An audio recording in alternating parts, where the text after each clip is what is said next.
Good evening. Ooh, hello. What's this on? Good evening. Good evening. Thank you for answering back. It's Black History Month. We speak to each other. All right. Because call and response means that when I say hello, you say hello. That means that I see you and you see me, which is more than, anyway. So I do want to start off by saying, and I'm going to go through a list of thank yous, but before I thank anyone that is living, we all must thank those who have passed on, especially recently, and our ancestors. And because if it wasn't for our ancestors, then we would not be here. And we are standing on their shoulders because of the work and the efforts that they did. So I always start like that. I also want to acknowledge that these lands were not the lands of pilgrims. They were lands of indigenous peoples.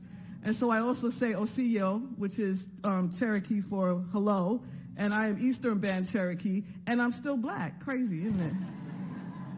That's North Carolina, y'all, for those who don't know. So I do want to thank, I have such an amazing program manager who helps me with these points. That's when you know you're important, when the point, you know what I'm saying. Okay, so I want to thank the Andrew W. Mellon Foundation for their belief in us and their faith in us, because they have provided an exceptional amount of funding for the last 3 years, which we extended to 4. But I believe that we're going to keep going for many, many generations, and we are going to acknowledge and celebrate a specific ancestor tonight, and that is W.E.B. Du Bois. So I'm very thankful to the Mellon Foundation. I want to thank many of the Du Bois Center donors. Many of you are in this room right now. I want to thank you, because whatever you give, and I'm not running for president, but whatever you give helps all the things that we do. I'm sorry, I'm just so tired of like all the people on the stage, and it's a lot going on. I want to thank Simon Neem, who is the Dean of Libraries, who is sick, so he can't be here with us today, but he's here in spirit. Provost John McCarthy, who's also not here, but I just want to acknowledge the former Provost John Staros, who helped me get tenure. Hello, thank you. All right. I always say that. He always says, no, you earned tenure. I didn't give you tenure. So Carol Kinnair and communications in the library, because without that, we would not be communicating with anyone, I think. And so all of her efforts are very, very appreciated. I want to thank Kim Phil, Lauren Weiss, Leslie Shaler, who helped us with our promotional materials, but Kim and Lauren, who helps make everything move smoothly, and they are the ones who greeted you downstairs. And I want to thank Rosalie Kinsey, who is our current undergraduate student doer of everything. She does so much for us, including doing the closed captions for all of the talks of the scholars that will be available soon on our website, because we want everyone to have access to those talks, including you all here. Jeremy Smith and Josh Silver for filming the event and live streaming. So we're live, hey. Ben Barnhart, our photographer extraordinaire, hey, okay. Kelsey Murray and all the team at the events sales office.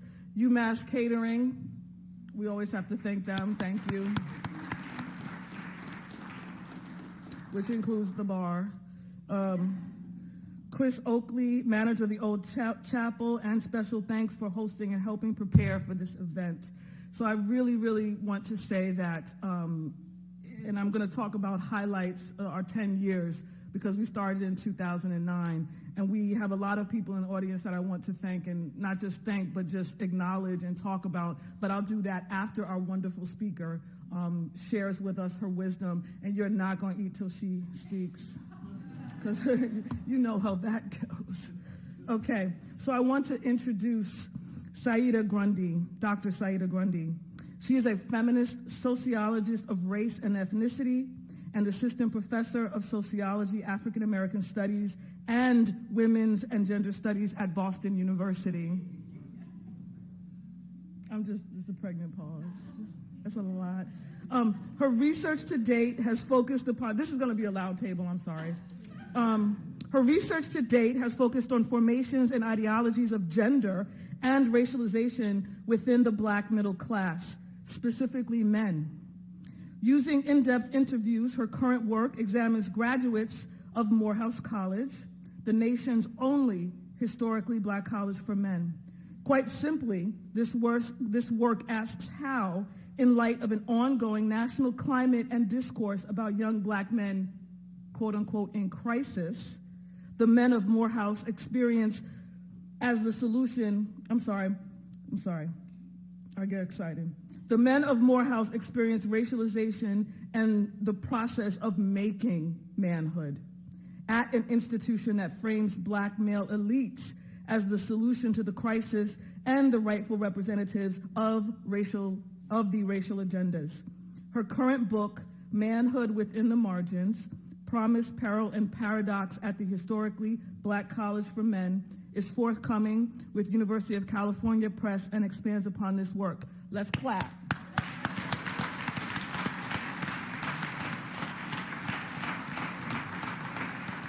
You knew I was going to do that. Saida's research interests currently span examinations of masculinity and, quote, social justice capitalism, racialized rape culture, and bridging hegemonic masculinity theories to our understanding of campus sexual assault. Her work has been supported by the Boston University Center for the Humanities, the Woodrow Wilson National Fellowship Foundation, the Social Science Research Council, and the Andrew W. Mellon Foundation. I want us all to give a warm Du Bois Center welcome to Dr. Saida Grundy.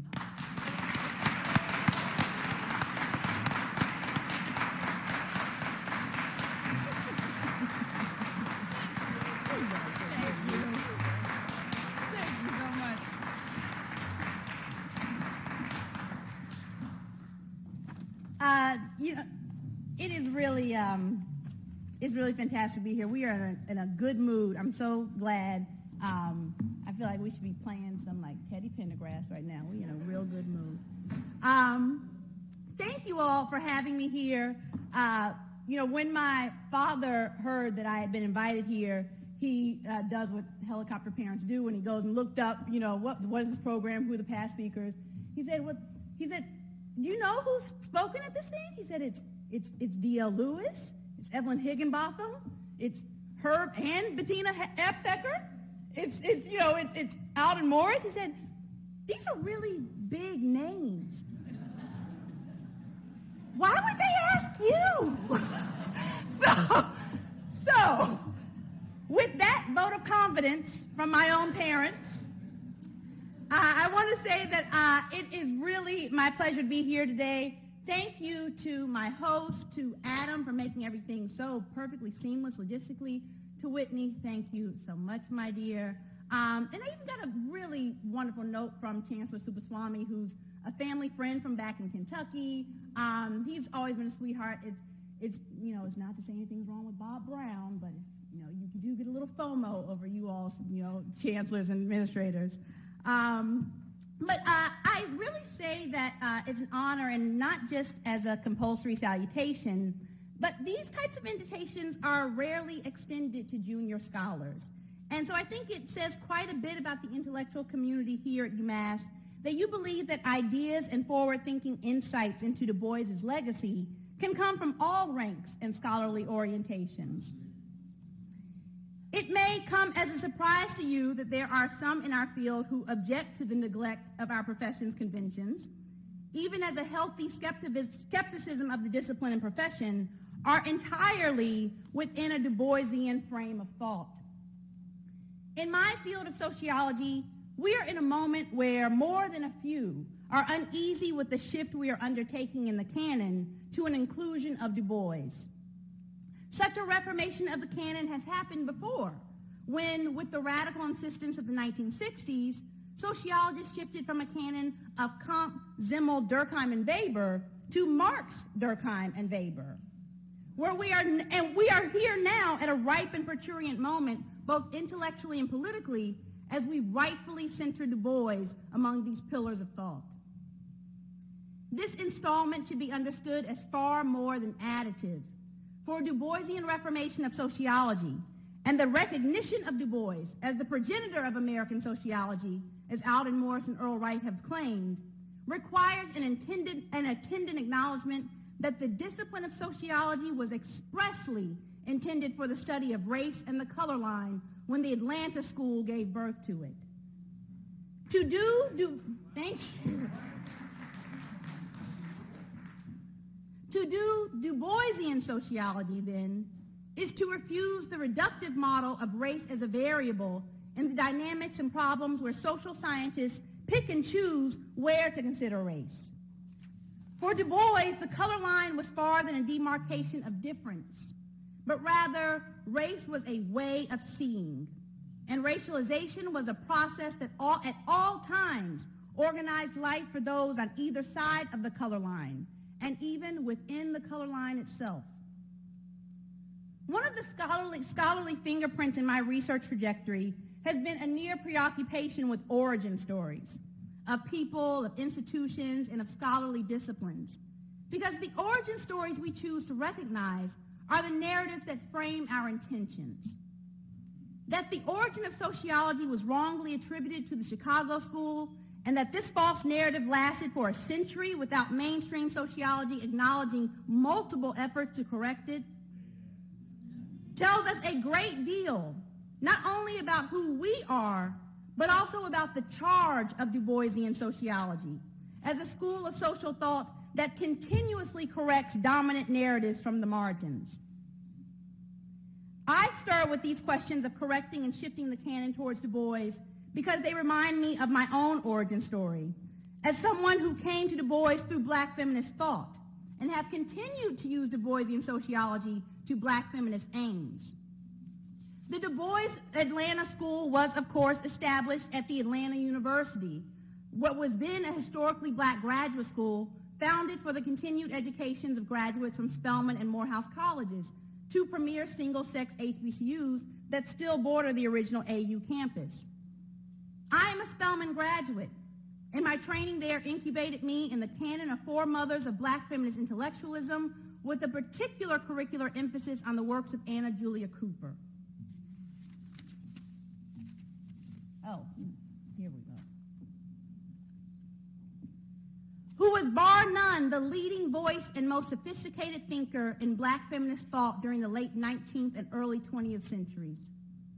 It was Cooper's radical vision of social justice and education that challenged an emerging status quo about racial uplift that was espoused by many of her contemporaries. In a time when black male elites imagined racial uplift in terms of what best advanced themselves, Cooper thrust the woman question into the heart of the problem of the color line. She insisted that racial improvement projects focus attention on the conditions of working class and poor black women by arguing that, quote, a stream cannot rise higher than its source. There are those who enter Du Bois as some successor of Douglass, a rival of Washington, or a comrade of the Niagara movement. I entered Du Bois's corpus situated within an intellectual exchange with his feminist contemporaries, chiefly Cooper. It was paramount to my Spelman professors that we understood black feminism's claims to an intellectual history. Sojourner Truth had been rightfully celebrated, but her Ain't I a Woman broken vernacular also appealed to the paternalistic white abolitionists who continued to popularize her speech well into a time when black women were fighting arduously to secure their voices in scholarly print. Cooper and Du Bois were not only contemporaries, but their work in activism can also be read as hinged. They exchanged 33 letters between 1923 and 1932, mostly regarding Cooper's struggles to publish her essays on race, gender, and culture in the crisis. And their intellectual relationship has been accepted as highly reciprocal. Here, however, Du Bois is also quite flawed. The letters reveal what Joy James calls his pro-feminist politics on black women's liberation, while simultaneously barricading the intellectual contributions of the very group of women he championed. He would later run a picture of Cooper in her doctoral regalia in a 1925 issue of The Crisis. Cooper's feminist urgency in these letters reaches farther than breaking any glass ceiling in black publishing. She prods Du Bois to imagine scholarly print as an arm of activism and race betterment. She articulates to Du Bois a vision of the crisis that would become the publication we know, one that supports black arts and education, introduced positive black images, and debunked racist propaganda while encouraging democratic debate on racial advancement. Black feminism effectively bent the arc of Du Bois towards the modernity that has allowed him to fare so well for a century and a half. The Black Women's Club movement, beyond doubt, earns his support and forward thinking that black women are indispensable to racial uplift. Black feminist scholars have given consideration to Du Bois's feminist import.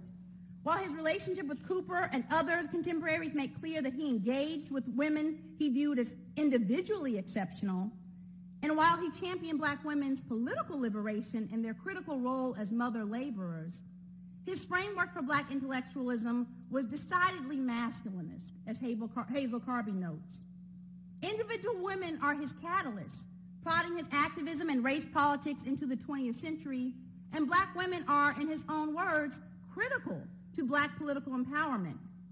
The Du Bois who tells us that the uplift of women is, next to the problem of the color line and the peace movement, our greatest modern cause, is also the Du Bois who engaged that black women's enfranchisement will be more beneficial to black progress than white women's votes would be to whites. And that was prophetic. But this is the same Du Bois who remains unconvinced that black leadership and black intellectualism were the domains of black femininity. He readily divorced black women's collective political utility from their capacity for intellectual contribution. And Francine Wilson explains in much greater detail about the careers of Du Bois's outstanding female pupils. We see some of them here, who outside of the war era could find little work as social scientists. If Du Boisian sociology is truly marked by this claim to change the dominant narrative from the social and disciplinary margins, then now is the time to ask ourselves, which Du Bois will we incorporate into the canon? We have full terrain to be inspired by Du Bois and improve upon him. I want to make the case today that it's a fully feminist stripe of Du Boisian scholarship that best serves our future. Not only because of a what about the women question, but because Du Bois's feminist potential is his most emancipatory and provides us the best defense against the anesthetization by those who will undoubtedly make it their work to see him safe, dead, and de-radicalized as he is moved into the disciplinary mainstream. And within his life and his works, we see a model for Du Bois, who himself is a scholar denied, working on mainstream sociology from the margins, but who is simultaneously being worked on by black women, who he seems to eventually admit denying and marginalizing. Black and brown feminists, the likes of Angela Davis, Farah Jasmine Griffin, Hazel Carby, Valashini Kupon, Cheryl Gilkes, point out the Janus-faced nature of Du Bois's legacy, as it has been taken up for decidedly masculinist aims by many 20th century black male intellectuals and celebrated as proto-feminist. But if we take Du Bois as a whole, and with him the black women who influence his thinking, then Du Bois and Cooper are forerunners of yet another under-acknowledged black intellectual tradition, where the most forward-thinking black thought is that which is worked upon the most by black feminists who continue to radically pull black intellectuals writ large towards facing an obvious truth, that racial advancement cannot be staked on that which liberates half the race. This belief that black feminist scholarship not only drives gender and sexuality into racial discourses, but that black women's intellectual work actively works on black men, has provided myself and others with an intellectual inheritance from Cooper and Du Bois. More specifically, Cooper was determined to influence her peers, black male elites, who she keenly understood occupied a position that set the racial agenda, most likely because they were at the forefront of the kinds of racial leadership that was validated by white male elites. This hegemony that black male elites hold over the rest of the race has not changed in the 100 years since Cooper called out its blind spots. And it's really is Cooper's concern and Du Bois's feminist potential in responding to it that I took as the guiding intellectual spirit of my book. So, as we have learned, I just finished my book. I want to apologize to all of you authors whose books I skimmed. No one told me it was going to be this hard. I have not recovered fully from the mental taxation. I am not sure if I have early onset dementia or not.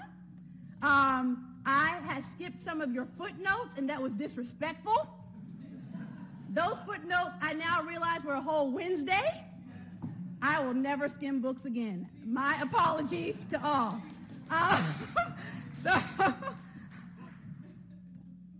So, this book of mine.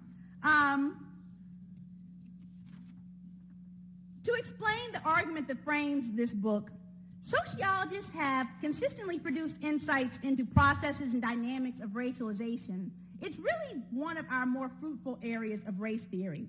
But most often our interest has turned towards how racialization occurs between races, right? Particularly white-dominated systems and spaces. Sociologists mostly interrogate the Du Boisian veil as a sort of boundary, right? A socializing boundary. And we look mostly at racialization in terms of how racialized subjects experience race as something that's imposed upon them by those beyond the veil who do the racializing. But I've always been more fascinated by how racialization occurs within the race. And for this, I must admit my colleagues in political science have provided our most useful insights. My opinion, sociologists will argue with me. So to explain what the theoretical frames of my book, so Michael Dawson, who we all know, right? So Michael Dawson argues, he's trying to explain why black people vote as this consensus in our voting patterns. And he says, well, it's because we have an idea of linked fate. And basically African Americans decide, we reach a consensus about the racial agenda that's going to be the priority in the race. Kathy Cohen then follows up with a simple but cutting question in which African Americans, which African Americans set this agenda, right? In the boundaries of blackness, Cohen used the HIV/AIDS crisis, which disproportionately blighted black communities, and concluded that the race as a whole does not reach a consensus. Instead, social hierarchies within the race relegate some of us to secondary marginalization. The most vulnerable, the most economically precarious and socially stigmatized among us are often blamed for our condition, while the least disadvantaged African Americans are viewed as the victims of racism and deemed worthy of the most attention. Cohen saw the HIV/AIDS crisis as drawing on the multiple identities that African Americans hold along intersections of sexuality, class, religion, and gender, and organized those differences into within-race hierarchies that replicated and internalized the same forms of marginalization that white Americans had inflicted upon us. Du Bois postured the veil as a portal of insight for the racialized subject, and that the veil structured the world into a one-way mirror, where the subject sees out, but those outside the veil cannot see in. As a theoretical architecture, I actually think the veil is far more capacious in explaining the inner workings of black racialization. Where Cohen picks up is where Du Bois leaves off. The veil isn't only a portal of insight for the racialized subject, but it's also constitutive, right? That it organizes black politics and within group hegemonies. It places those with hegemonic blackness at the forefront of racial representation, a status that allows them to dictate what harms and injuries to others within the race are necessary casualties when managing how black life is seen by whites. And I would say it actually dictates what is racism in terms of how black people experience multiple intersections of oppression. What my work interrogates then is the other actor at play in Cohen's cross-cutting issue. I deploy that Cooperian feminist lens from the margins to to examine the group of African Americans who have consistently set the racial agenda and who do the hyper-marginalization of others within the race. Since Reconstruction, and indeed before it, racial agendas have always been set by black male elites who practice what I would call hegemonic blackness in authorizing themselves to organize black communities, social problems, and political priorities around who and what should be seen across the veil. And what better way to explore this masculine anxiety and the masculine anxiety of this provoking position in which black men are simultaneously hyper-aware of their own visibility while dictating everyone else's problems, how everyone else's problems will be counted as racism, than Morehouse College, the nation's only historically black college for men. I'm not sure what you all know about Morehouse, but by tonight you should know some. I titled my book Manhood Within the Margins because Morehouse is a site that truly institutionalizes the belief that black males are the most marginalized group in America, or what legal scholar Paul Butler termed black male exceptionalism, i.e. the belief that black men fare worse than any other group by any metric. And this is not to say we're not sympathetic to particular plights of particularly young black men, but it is to say that we have ignored the other factors that have affected other groups in other ways with similar rates. But manhood at Morehouse is also groomed within the margins of a narrowly constructed trope of success, respectability, and a rightful form of masculine racial leadership that obligates a representation of the race. I have a long history with Morehouse. They might say too long. But my background as a Spelman student was not isolated to Morehouse at all. I was very, very active on that campus, and I was a senior editor for the official student paper, the Morehouse, the Maroon Tiger, and in a former life, I was Miss Morehouse College. Now, I'm going to show you one picture. We're going to get through this quickly. All right? That is actually a sash, which my parents framed. But this is another life. But this is, when I was a junior, there was a very savage beating of a student named Gregory Love. He was a sophomore, and Gregory Love goes to the shower room, and he peeks over a stall, and he says, I forgot my glasses, and I was looking for my roommate, and in that stall is Aaron Love. And Aaron Price, excuse me. And Aaron Price goes into a rampage. He is yelling slurs. He goes back to his room. He gets a baseball bat. He comes back to the shower room, and he beats Gregory Love within an inch of his life. It would have been tried as Georgia's first hate crime had Greg Love come out. He did not come out in that situation, but the campus response, and I'm observing all this as a student, was one that was, for me, particularly peculiar, to say the least. They sent out a survey that asked, should gay students be separated in the dorms? To what extent should Morehouse allow homosexuality? These were the questionnaires that were submitted to students. If you ask the students, they would say, well, this is just, black masculinity. And I said, no, I don't think it is. This does not ring true for me, for the men I know. This is something particularly institutionalized about this place in which you all see manhood within a particularly narrow frame. And that's what really began this quest for me over 10 years ago to tell this story. And I have really swung a feminist axe on Morehouse, as you will see. But you need to know something about Morehouse. So located in southwest Atlanta, Morehouse enrolls nearly 3,000 undergraduates, 93% of whom are black. The college awards more black male baccalaureates than any other college or university.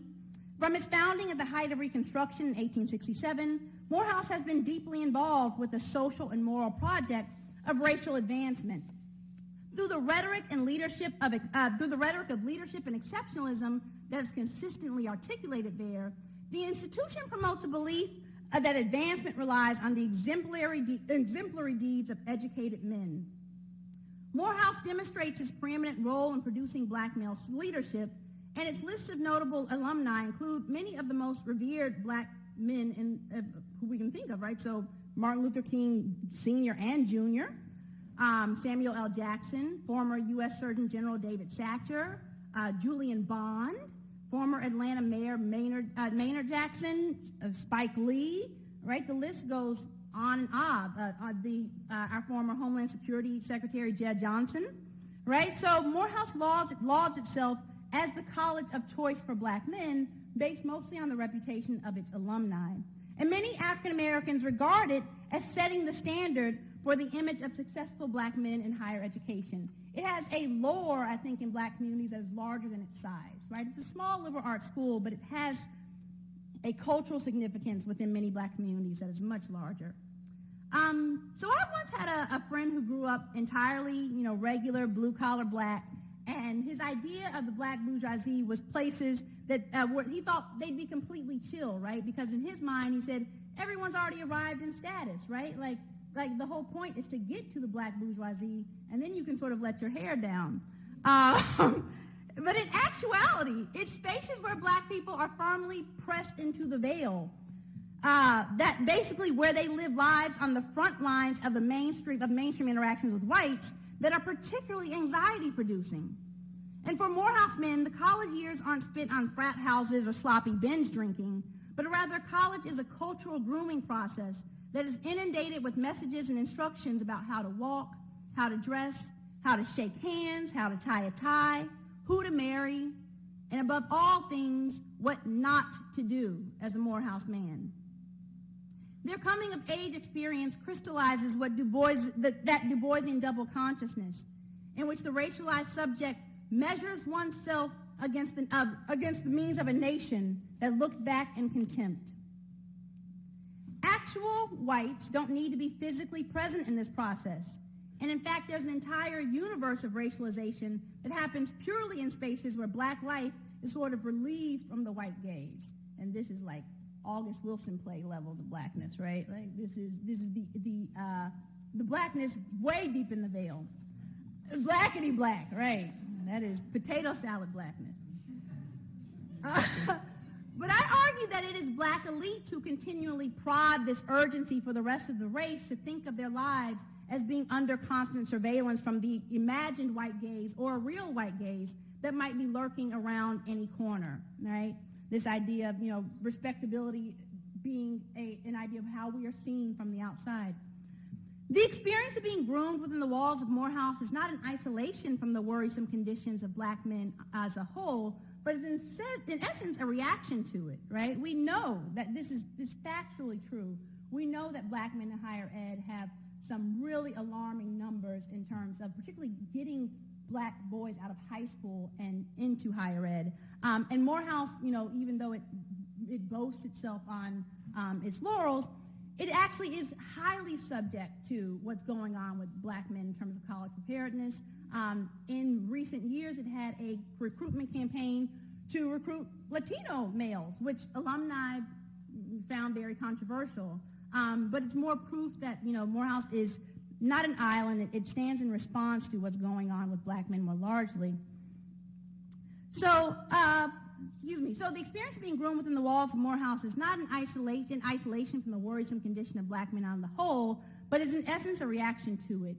In the wake of alarming statistics about black male high school completion rates, unemployment, and college preparedness that have long been nationally discussed under the umbrella of the so-called crisis of the black male, Morehouse's national image has become emblematic of students who overcome troubling statistics about young black men. For over a generation, a national panic about this black male crisis has been drummed into black communities by black clergy, elected officials, and vocal community leaders.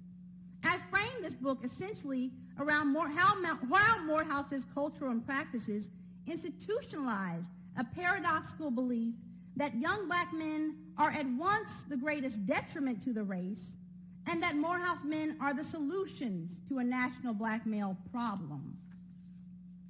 But there's an origin story to how this crisis came to be masculinized. that has black male elites playing a key role in the story. So the decline in the labor-intensive manufacturing during the 1980s greatly reduced stable blue-collar employment for African Americans, whose unemployment rates, even in periods of growth, were consistently double those of whites.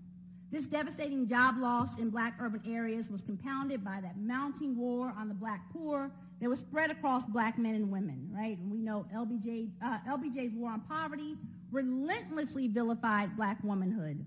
The 1965 Moynihan report's hysteria over emasculating single black mothers who prevented black men from becoming breadwinners and heads of households was repackaged by the Reagan campaign into a form of welfare queens, right? But the war on poverty quickly morphed into a war on crime when policies that had been designed to stamp out black liberation movements and the perceived threat that urban rebellions posed to property and the state confined disproportionate numbers of black men in jails and prisons. In the mounting days of the crack cocaine epidemic, a new way of talking about black communities as super predators emerged among white politicians and policymakers, and black males mostly became the face of the super predator, right? Selective hearing on the part of black male elites in media, civic leadership, and politics, however, insisted that what was most urgent for a race in peril was to improve the conditions of the male half of it, and the crisis of the black male dawned. The rhetoric of black male crisis could have been framed as one of the gendered outcomes of the state's race and class warfare against black political movements and the black urban poor. Could have been one of them. But its framers' insistence that black men were under siege and falling behind everyone else, including black women, swiftly captured the public imagination. The crisis was readily absorbed into black cultural ideologies and changed the ways African Americans thought about an entire generation of black males. The panic outlook in that popular discourse is perfectly exemplified in a 1983 special issue of Ebony magazine. In the heyday of print glossies, black-owned and operated Ebony reigned as the equivalent of Time or Life magazine among African Americans. With its patchwork spreads highlighting news, business, entertainment, culture, politics, and black intellectual thought, Ebony both reflected and set black America's agenda. A special introduction letter from the editor-in-chief, the late historian and black publishing icon Lerone Bennett Jr., read as follows. I will just, for the sake of time, read a small quote. He argues that black men are, quote, losing ground to white men, white women, and black women in offices and colleges. The black male-female ratio at some colleges is 3, 4, and 5 to 1. Black males, moreover, have a higher cancer rate, a lower life expectancy, and a higher adjusted death rate than any other sex or racial group. And this is important because Paul Butler, remember, in talking about black male exceptionalism, points us to the way that we can articulate the crisis in ways that often distort statistics. So at this time, we're talking about a huge rise in black women's college attendance. That's framed as a deficit of black men instead of a surge in black college enrollment, right? So Bennett is, and I can't make this up, folks, a famed Morehouse graduate. In fact, throughout his life, he used his status in the publishing world to promote the college and its administrators as standard bearers for black men who embodied what he often felt was a dying breed of scholar gentlemen. But I want to take a look at this chosen image, right? Because I think it actually encapsulates what I'm talking about. This crisis of the black poor, which is very, very real, is not selected with the crisis of black poor people, right? It is reframed. Remember, this is a time when we're talking about, black men can't get a cab in New York, right? This image reframes it as black professional men being the victims of this crisis, right? We could have talked about the crisis as affecting black men and women and the poor, but it got usurped basically as, black college-bound men are the victims of it, black male professionals are the victims of it, right? What could have been,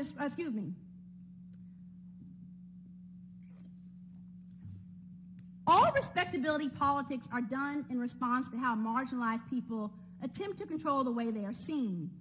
But with these large-scale projects like the social panic around black male crisis, We see a type of respectability politics that exemplifies what I would call reactive respectability, and that it's a response to a perceived racial crisis that's organized into institutions and social movements and campaigns. It's beyond the individual's choice and how they present themselves. It's a concerted, organized effort that's institutionalized, right? Morehouse is just such a site where black male elites institutionalized a reaction to black male crisis. But this book finds that black male elites don't simply set racial agendas, but they can also distort them.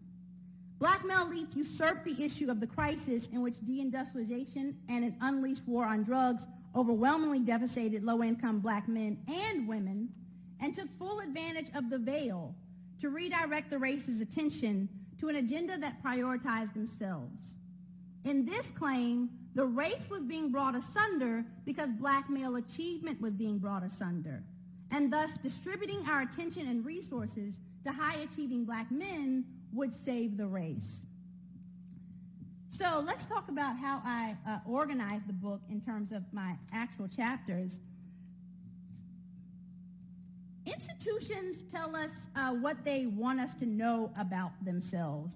They also tell us what they don't want us to know about themselves by how they respond to headlines and news about themselves. So I'm not sure any recent news you all have heard on Morehouse. There's been plenty of recent news. New York Times ran a large feature on Spelman and Morehouse being embroiled in sexual assault. They were under investigation by Title IX. It was basically a Me Too on college campuses feature. I'm sorry, these are not. There we go. This is the New York Times feature. BuzzFeed did a huge expose about campus sexual assault allegations at Morehouse that revealed such a systemic failing around handling these allegations that it really started resembling Catholic Church levels in terms of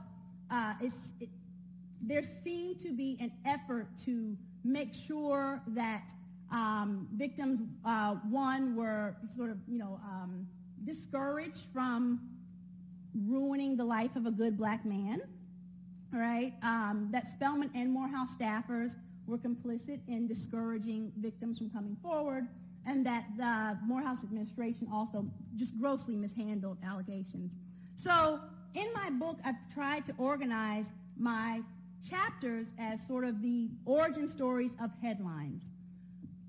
I interviewed men who were all enrolled at this height of black male crisis. So I chose dates between Clinton's crime bill in 94 and Obama's election in 2008.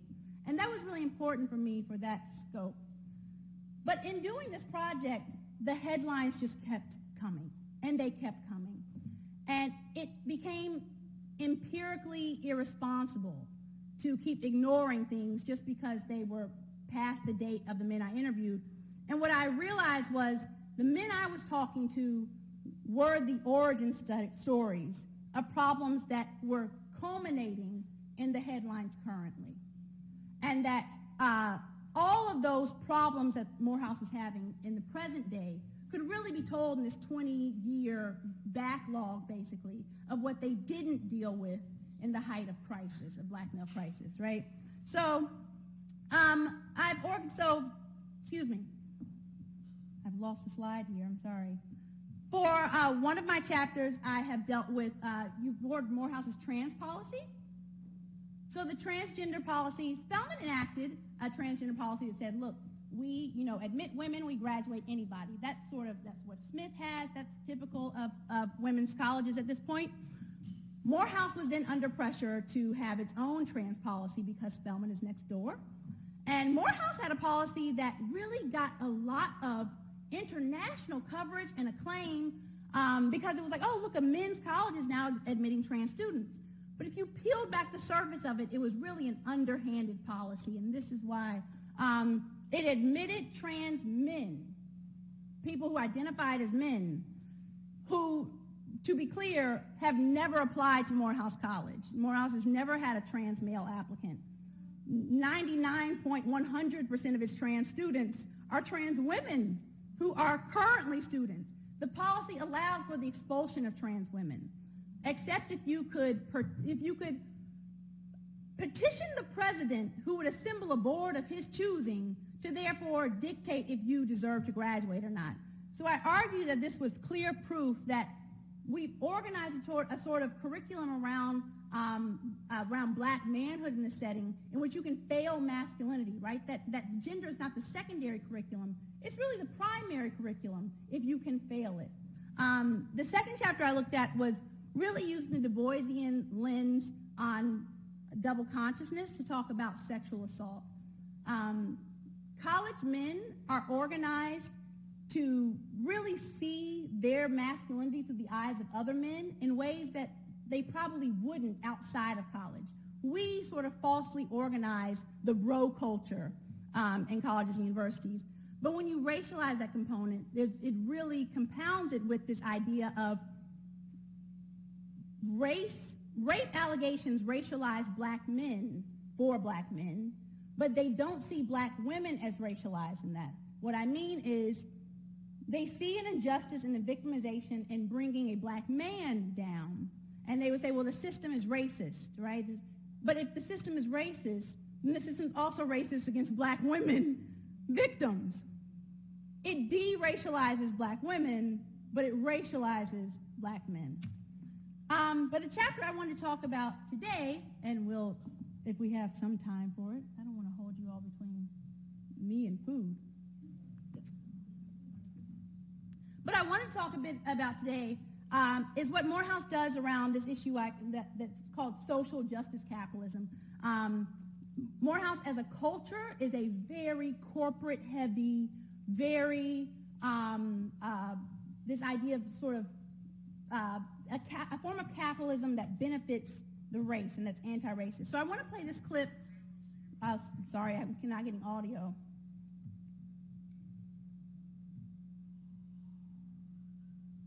It's not that important if we need to skip it. I will talk you through it. Robert Smith, who before May 19th of 2018, was fairly obscure to a lot of sort of household names in black communities. Smith is the wealthiest African American. He's worth $5 billion.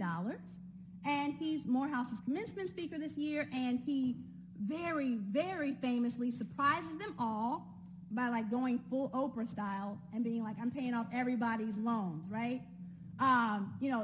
Mothers fall out in the aisles. It is right. It is kingdom, it's hallelujah for everyone. But here's what's very interesting about, that act of altruism is that Smith really embodies probably the perfect idea that Morehouse espouses about racial leadership. Before this point, we didn't know anything about him in terms of politically what he was involved in. He'd never held any really formal sort of black leadership positions, but wealth was the claim Morehouse made to his black male racial leadership. And so social justice capitalism is this idea that what black people need is more capitalism, right? Where Fred Hampton would tell us, the answer to capitalism is not black capitalism. This is the opposite, which is like, no, black capitalism is exactly the answer. Because of that, Morehouse has this really overwhelming presence of corporate sponsors. It sort of overly prepares men for corporate sector jobs. About 1/3 of the students are business majors, and it's a liberal arts college, right? So the men I spoke to, they were represented a number of majors and a number of career choices. And they would tell me that, Morehouse, addresses you in the business suit and it sets you up for that field, but it also leaves you naked if you go into any other fields, right? If you're going into education, if you're going into anything that the college doesn't feel is really squarely within its lens and its frameworks of black male success. So I wanted to, now we got audio. So I wanted to talk about how leadership in that social justice capitalism component is sort of institutionalized in Morehouse. This is a quote from one of my respondents who said, we are the talented 10th. We're claiming this. We're going to instill in our children like a noblesse oblige, right? We take care of our people, not just live off the fact and be like, I'm smarter than everybody, but live off the much was given to you, so we expect a lot. You have to hold up the race. And Roy says, leadership is making an impact on the immediate community. That can be the Republicans, that can be the Democratic Party, it could be black people or white people. You should be able to stand out in your community and be able to make changes in their best interest. So these are really interesting to me because, one, we see a framing of the talented 10th, which is actually a distortion of what Du Bois meant. Du Bois, if we can interpret him correctly, meant that there was an obligation of literate black people. That's what he meant by talented. You know, and then eugenics of the day used that phrase a lot. Literate black people had an obligation to pull up the race. But with social justice capitalism, we see a distortion of that to the idea that what is good for the race is good for individually exceptional black men. And that because black men have the most potential to be wealthy, channeling our resources towards black men is actually anti-racist. That's actually racial advancement itself. With Roy, what's very interesting is arguing that, you know, that leadership can be, you know, it can be the Republicans or the Democrats. There is a way of talking about leadership as though it were empty of any real political component, but that it's a virtue for the sake of being a virtue, right? That when you masculinize leadership, that black men who are just self-appointed leaders don't sort of need anything to stand on beyond that. The Leadership Center here you see is one of 3 that Morehouse has on campus, but I want to talk about this within the frames of 2 programs. One, in that effort to corporatize Morehouse, there's a program called Leadership and Professional Development, which is for business majors. This is mandatory, and it is what you all are doing here would be the curriculum: how to butter bread, which shrimp fork to use, how to pour wine. This is the idea of preparing men. It's a purely etiquette class that has no academic component. It's about preparing men for the white corporate sphere. And what I found really interesting about this was it's sort of this idea of, you know, of realness, that the idea that if you can just pass with white people, that you can that you can sort of fake it until you make it. It's all about the cultural interactions. And yet it's a very outmoded and outdated way of thinking about whiteness. You know, we know from Seamus Khan and others who have studied, you know, white elites, particularly in boarding schools, they're listening to Biggie in their dining halls. The men of Morehouse were learning how to do small talk about Beethoven. I mean this literally. They were learning how to do small talk about Beethoven and Bach, while white elites were preparing for this idea that elitism is democratized, and their preparation was about being able to basically interact with the lower classes, right? Being basically culturally amphibious and being able to interact with classes. And Morehouse had this sort of outdated, almost Scrooge McDuck idea of white elites. And I thought that's very interesting because the veil doesn't just distort black life. There's also a way in which it distorts an idea of what white people expect from you in the way that they're doing the veil, right? I want to wrap up because I know we are all good. I want to make the point finally about neoliberalism, and my colleague Frieden here has written extensively about it. We talk about black masculinity, neoliberal aims all the time. My Brother's Keeper is a really good example of how a project like Morehouse actually has really nationally large implications. So Obama actually speaks at Morehouse months before he launches My Brother's Keeper. And in his commencement speech at Morehouse, he strangely lauds the graduates, but also admonishes them. He's basically like, look, you all have a cleanup job to do for all the other young black men who look like you. No one wants to hear your excuses. It's a really neoliberal rhetoric of, personal responsibility and your bootstraps, etc. And then they go and launch My Brother's Keeper. Few people know that MBK was not birthed in the DOE, in the Department of Education. You want to know which agency? It was the DOJ. It was Eric Holder's plan to improve community policing by basically putting the burden on black boys to be policed better. All right? That idea is very salient in how we've approached black male success. It brings to the table very strange bedfellows who otherwise, particularly conservative interests, who have no interest in any other type of black student success, come to the table around black male success. Because of this idea that, as Frieden says, black boys need grit, right? This idea that, the pound cake speech really works on them, right? The pulling up the pants. Morehouse has these, this is the business office. Morehouse has these blazers that we give to students, and this is actually not Morehouse, that's Urban Prep Academy. So you have a college that's very invested in basically being more of an academy than we would think of as a liberal arts college. But to bring it back to the Cooperian lens, right, to what Cooper would say on this, neoliberalism has thrived in our efforts around black male success mostly because they've been usurped by black elites. When we look at social movements where black women were in the fold, particularly working class black women, they pulled those movements left. We look at the Nation of Islam, we look at black Marxists, we look at black communists. All of those movements had women that pulled them radically left.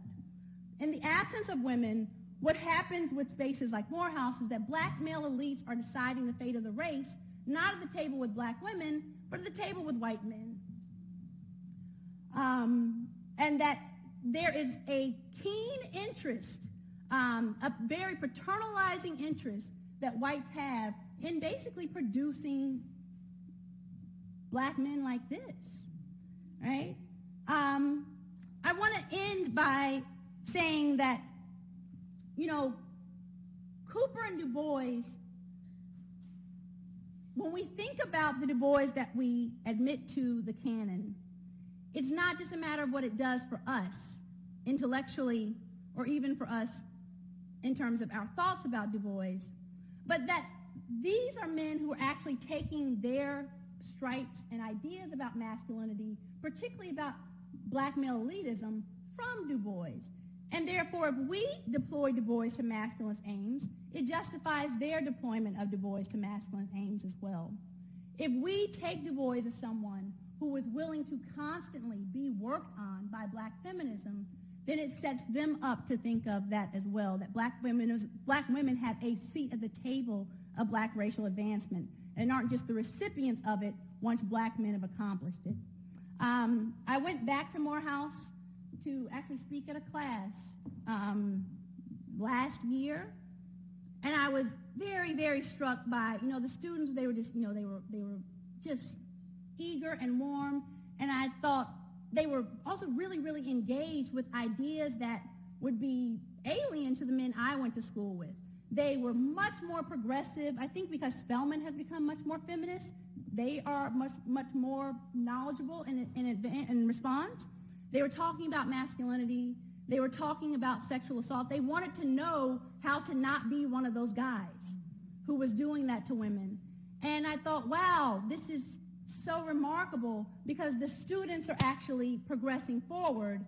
And then when I walked outside, the campus was sort of stuck in time. And it was still perpetuating this cultural curriculum around dressing up the man versus having any sort of real preventative programs around sexual assault, which it still doesn't have. It still doesn't have LGBTQ counseling, et cetera. But it still presents these. It actually revived this from 2010, this campaign around sort of, what the Morehouse man reads and how he dresses and how he speaks, et cetera. I want to leave you all with that because I know we have more to do this evening. But thank you very much.